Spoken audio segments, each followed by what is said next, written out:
For a long time, there has been a perception that the MBA curriculum is more and more outdated. Just the structure of business schools makes it very difficult to really innovate in the way that's most necessary. And so we've taken the MBA, we've placed at the core these 6 external shifts in the environment that we see being fundamental to the way that organizations are going to have to operate in the coming decades. By understanding complexity, energy, intelligence, ecosystems, trust, and longevity, we believe that you can form a more integrated way to do your work better, to face it with more hope, with more optimism, with more excitement, with more imagination, and to be a more capable leader in the years to come.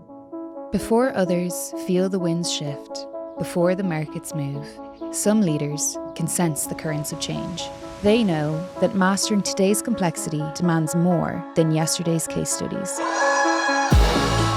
The LIS MBA builds your capacity to understand and act on the 6 global shifts defining our future. It's time for a new approach. The MBA, reimagined from the London Interdisciplinary School. At the center of this MBA are these 6 foundational shifts. And these are aspects of the world that we've identified as being both fundamentally important and also undergoing some kind of major change. So we start with complexity, and this describes the nature of the world that we're all very familiar with now, the way in which things are highly interdependent. But it's also something undergoing change because our ability to understand and perhaps attempt to model complexity, even in social systems, is advancing all the time. Many different methods for doing this, lots of still open questions about the best ways, but increasingly now in organizations, methods of actually trying to tame complexity are in use. And so that changes our relationship to it. And that means that we really need to be on top of these methods to move forward as organizational leaders. Next thing about energy. Obviously, the energy transition is something we're all going to experience, or hopefully experience, over the next 10 to 20 years. And so we need to think about what this means for individual businesses. But it's also an opportunity to think more broadly about the nature of our markets and what market change looks like. How is that led? How is that managed? How do organizations interact with it? More at the personal level, energy is an opportunity to think about what keeps organizations moving forward, what keeps things happening. And so there are different ways that one can engage with the shift of energy. When we look at intelligence, obviously on the one hand, we're looking at artificial intelligence, but also very importantly, collective intelligence. If we're going to be able to tackle the scale and nature of problems that we face, we're going to need to work together across organizations in different sorts of ways. Lots of different approaches for managing, for supporting, for promoting collective intelligence. And so there's real detailed stuff to get into there, as well as the kind of broader understanding of the question of what's the role for human intelligence going forward in a world of different forms of artificial intelligence. As we look at trust, we're thinking about the risks associated with declining trust and the way that this can infect every kind of interaction that we have in organizations and beyond. This is one that I think is on the horizon of awareness for some people. Obviously, there's the sort of general questions about misinformation and sort of lots of intrigue there. But the more fundamental question of how does it change almost every aspect of an economy if we have a falling away of sort of basic societal trust is one that I think we're going to genuinely have to grapple with. And then for organizations more generally, as one's thinking about position, brand, what you want to achieve as a collective, being trusted, having some kind of authenticity is huge. And so we look at ways to create that and to support that. Then we get to ecosystems. Now, we're all part of different kind of ecosystems. We're all aware of the risks of ecosystem collapse. So we all have to think about what does this mean for our organization. But also then these bigger questions of how do we start to operate more as parts of ecosystems, both natural and artificial. And what does it look like for an organization, not just to see itself in a market, but also to see itself as part of ecosystems, and what more can it achieve by working in a more sort of ecosystemic way. Lastly, we focus on longevity. And this is really our opportunity to ask questions about value and purpose and how those look different over the short, medium, and long term. And we want to take very seriously here the real challenges of operating with longer time horizons on a day-to-day basis.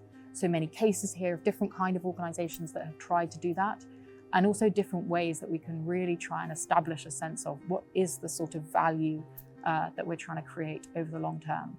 So whether that's from the arts and the humanities, or from the social sciences and sciences.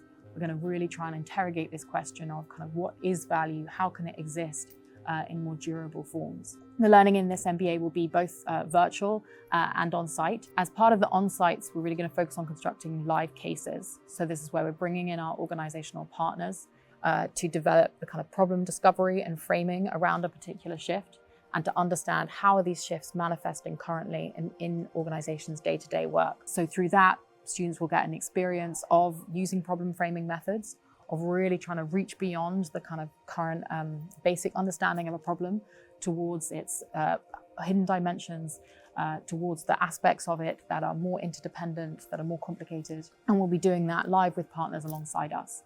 And so we want to do this to really make sure that we're always focusing on what is the most up-to-date example of these problems, and not relying on kind of written up case studies. Written cases can be beautiful, but they are unfortunately always backward looking. And so with the pace of change now, within a couple of years, all of those questions are out of date. There's two skills that we particularly want to develop in this program. And the first of these is range. So we want people leaving this program to feel confident going out and interacting with specialist experts in any of the kind of domains that they might meet in their day-to-day work. We want them to feel like there aren't topics or questions or methods that are too unknown or too hard for them to begin to engage with. And so we seek to develop range by teaching for what we call interactional expertise.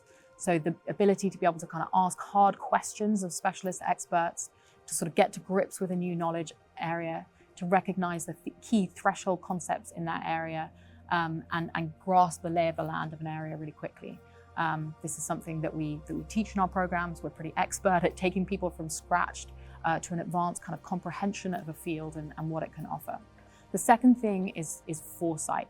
A somewhat contested term, can mean a few different things, but we really want to put the emphasis on being able to look ahead, being able to imagine different possibilities, and also to be able to systematically interrogate those possibilities. So that's using both computational and also qualitative and design methods to kind of rigorously look at the future and take that into account when you're making decisions. So these shifts are, say, major external parts of our environment, but they're also something that we're all going to have to experience and interact with over the coming decade. So being equipped to face them, being equipped to understand them in enough detail to really have answers to some of the big questions of, like, what does this mean for my company? What does this mean for my organization? What does this mean for my teams? That's the position that we want to put people in through this program. We want them to feel informed, confident, able to go into these spaces and tackle these questions in a way that's responsible and imaginative.